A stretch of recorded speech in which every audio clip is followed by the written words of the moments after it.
ต่อแล้วจับดามบัง Bluetooth ពី Samsung ចូល iPhone ដែលលើកមុនខ្ញុំធ្លាប់មាន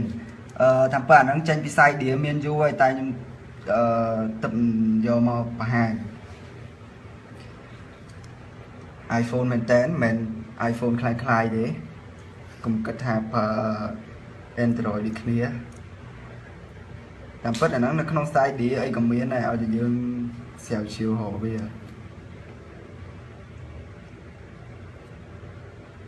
េះតែ iPhone ចាក់តែ iPhone មែនតើតោះឥឡូវចាប់ដើមបាញ់ Bluetooth ឧទាហរណ៍យើងបាញ់រូបភាពមួយបើក Bluetooth មកចុចលើម៉ោង2ដង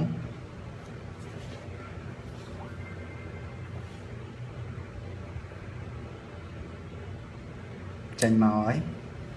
ជា tweak ជំនួយឥឡូវបាញ់រូបភាពមួយ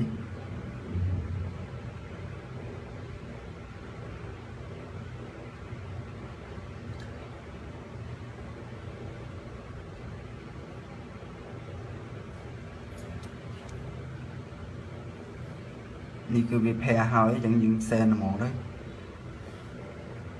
នេះ load ចេញមកហើយយើងអាសិបពេញហើយ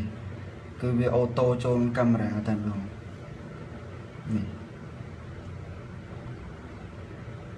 ម្ដងទៀតកុំឲ្យថារូបនឹងធ្លាប់មានមិញអត់បានឥឡូវលែងមានហើយបាញ់សាមីកុំឲ្យថារូបនឹងមានស្រាប់